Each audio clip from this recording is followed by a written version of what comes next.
Ellis, David Hodgson, Luke Robinson, and Lee Breers all played in the first Magic and were assistant coaches at this year's Magic.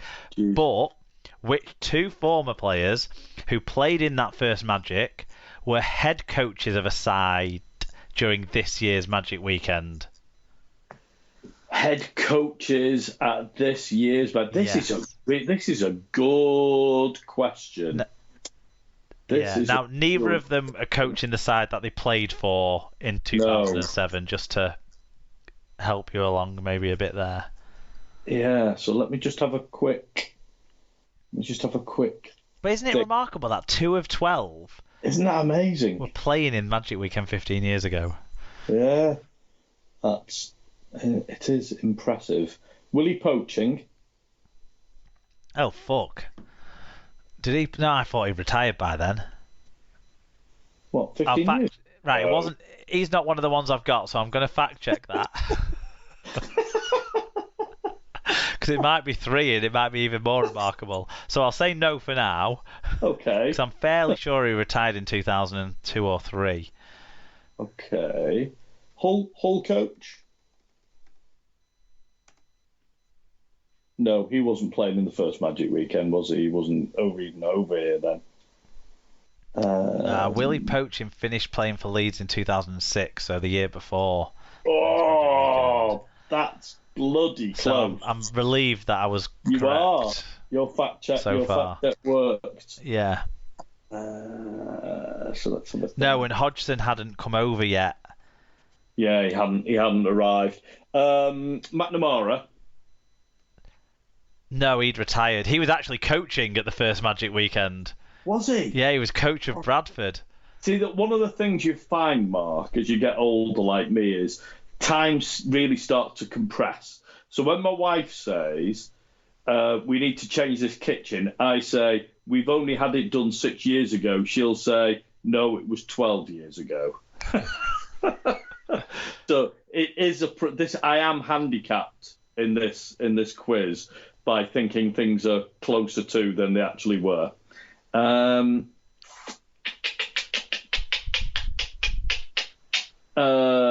want me to give you some more clues?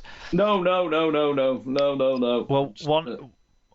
Okay, well, I think I should to speed it along a little bit. Because this is way too painful. One of them has coached a side to a Challenge Cup victory. Well, 2. And one of them is only interim head coach. So coached a side to a Challenge Cup victory. Darryl Powell? No. It was Lee Radford is one of them. Oh, Lee Radford, of course. Played for Hull in 2007. Coached Castleford in 2022. Of course. And the interim will be Hull KR, whoever's in charge there at the moment. Yes, ex-League standoff fellow, him. Yeah, Danny Maguire. Him. Is the Maguire stuff. Right, okay, if you found those ones hard, I think you're going to find this one harder. Go on. Right. So I came up with 3 father and son combinations that link the first Magic with the most recent Magic. Holy moly! As people who were involved in the respective events. Okay, so one is a playing combo. The dad played for Hull KR in 2007, and the son played for Leeds in 2022. Another was a head coach in 2007. Whose son played for Warrington this year.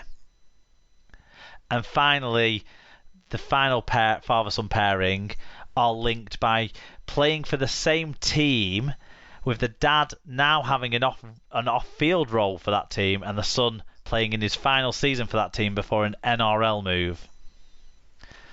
These are way, way too good for me. I hope Dr. Bob Phillips has got the answers to these questions. He might have got Danny Maguire.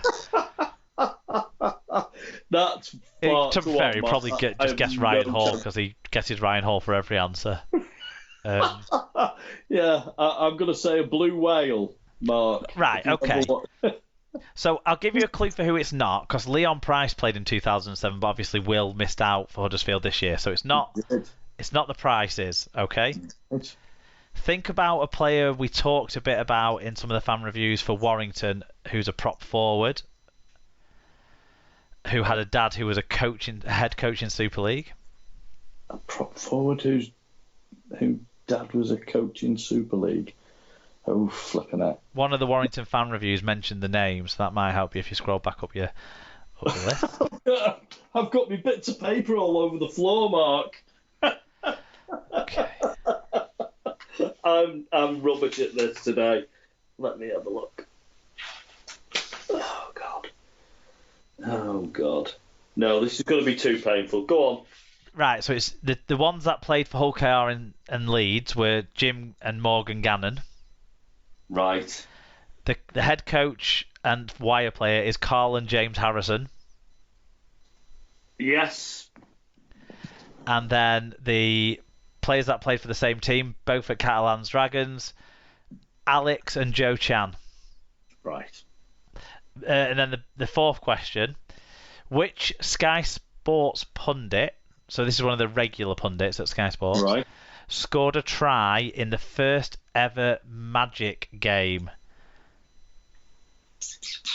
The first ever Magic game, so that'll be the first game on the very first Yes. day.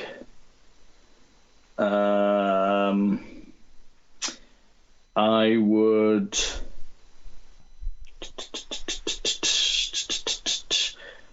Wells. It was John Wells. Oh, Yeah, playing for then Harlequins RL. God! Yeah. I knew it wouldn't be any of the others because they'd be playing for Wigan or either be too old or playing for one of the top sides. It had to be someone who would have been playing for one of the not so top sides. So Wells, there we go. Yeah, well, Baz and Tez missed out on Magic Weekend. Yeah. They'd retired, I think, a year or two before. Carney was in the NRL at that point. Right. I think. Yeah. I think it was when he was with the Knights, maybe. That was the easiest question by far, but thank you for that, Mark, because it rescued a slight shred. No, not really, but a slight shred of credibility. JJB, he did score a try in that first Magic Weekend in possibly still the most famous Magic Weekend game, that Bradford Leeds Jordan Tansey. Oh, the famous 15 yards offside try. Yeah. If you think some of the offside decisions this weekend were technically correct but a little bit annoying, that one was absolutely ludicrous. I can't remember who the ref and video ref were, but they were bloody awful. Oh, the video ref. I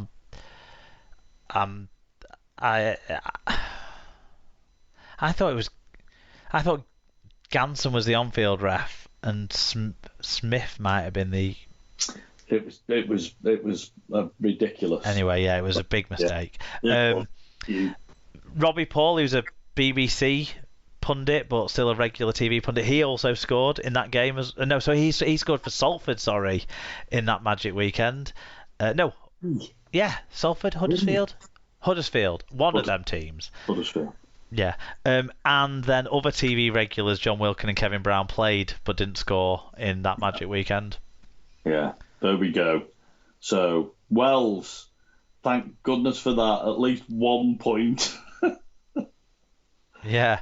Now, we didn't get to talk too much about the women's game because I think it was maybe the finals of that women's nines thing, but because I was at Magic Weekend, I am caught up to speed with that. So I can't remember if that's the case or not, but there was certainly no Women's Super League games that I can remember. I think some of the lower tiers played, but so it slipped into the and finally news topic. But the RFL, this is Love Rugby League's reporting, as always. Check them out, go on their website, read the news, and then tell us what you think of it. RFL says it is reviewing discrepancies in its disciplinary process after Women's Super League star Rhiannon Marshall accused it of gender bias. York forward Marshall was handed a 4-match ban last month after being found guilty of punching in a win over Leeds. The ban rules are out until York's final regular season game against Leeds on August the 25th, and she blasted the governing body in response to the decision to ban Halifax's Greg Worthington for 3 games after he was sent off for punching in their televised game at Barrow. Love Rugby League approached the RFL with the comments, and they said the length of the bans will be reviewed moving forward. So if you apply the exact same disciplinary processes, what you've got is Rhiannon Marshall, who undoubtedly has been banned before, let's be honest, and Greg Worthington, who I don't think is probably up in front of the beak very often. So they probably maybe got the same grading, but different length of bans because of previous disciplinary record. The unfair part is that the women's season is so much more abbreviated than the men's, and they aren't paid properly to play and stuff. So it does feel a bit unfair. So I think it's good that the RFL have said that they're going to review that, because I think they might be reviewing it in relation to the length of the seasons, because it is way more significant. That was my immediate thought, was that's a massive chunk of the women's season, versus a much smaller proportion of the guys' season. Yeah, well, you could even argue with League One it should be looked at slightly differently than the Championship, because they play less games in that division too. Yeah, it's a fair point. So it's so I think it's highlighted something. I don't necessarily agree with the way she went about it. No. I think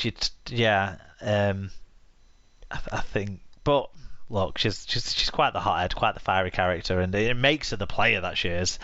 But at the same time, kind of basically suggesting that she was banned for 4 games because she's not getting selected for England, and she's kicking off about it. Weird. But still, something to review there. So it's a fair thing to call out and get questioned around. Okay. SLP recommends what? Well, we've talked a lot about Magic Weekend, haven't we? So I'm going to do a recommendation that's Magic Weekend related. On the Sunday, I was like, look, before we get a beer, I need an ice cream. And we're on the bus pulling into the bus station at the back of Eldon Square shopping centre, and we stopped at traffic lights, and there was just like this old-timey looking ice cream parlour called Mark Tony Ice Creams, just sat there. And I was like, that's where we're going, Liam. And we just got a cone, but I could see that they had some like Sundays and stuff that you could get too. So next year we're going to go in and have an ice cream sundae, because it should be back at Newcastle. They can't move it at the moment, I don't think. Yeah, definitely should. So I think next year on the Sunday we have an SLP meet-up before the Sunday games kick off in Mark Tony Ice Cream, and we all have ice cream sundaes. Okay, that'll be fine. Although my wife would say the best ice cream in the Northeast is Tony Mincella's ice cream from Sunderland. But unless your mother-in-law's putting us all up, well, she might do. We're not going out to Sunderland. Although my recommendation would be, if we're going to stick with Magic Weekend recommendations, is take the time, if you can, if you've got the money and you've got the holiday, to spend a bit of time having a look at the coast up in the northeast. Either get the metro out of Newcastle and go out to Whitley Bay and Tynemouth and North Tyneside, or go south of the river and go to South Tyneside, go down to Sunderland and go along Roker and Seaburn and Whitburn, and the beaches are amazingly good. The coastal towns have a huge amount of money's been put into making them into much nicer places both to live and to visit. And I would strongly recommend them. I think it's a wonderful part of the world. So take the time out and get yourself down to the seaside in the northeast.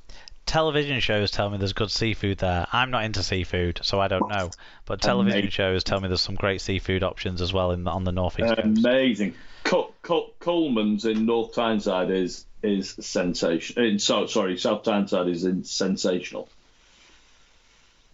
Excellent stuff. So, bigging up the northeast after they've had us for our party this weekend, for sure. I sort of described it at work today, because they were like, did you enjoy your day off? And I was like, well, I drove back from Newcastle and then sort of tried to not be asleep all afternoon. So I've said Magic Weekend's kind of like our Glastonbury, Rugby League's Glastonbury. It's Like impossible. you come back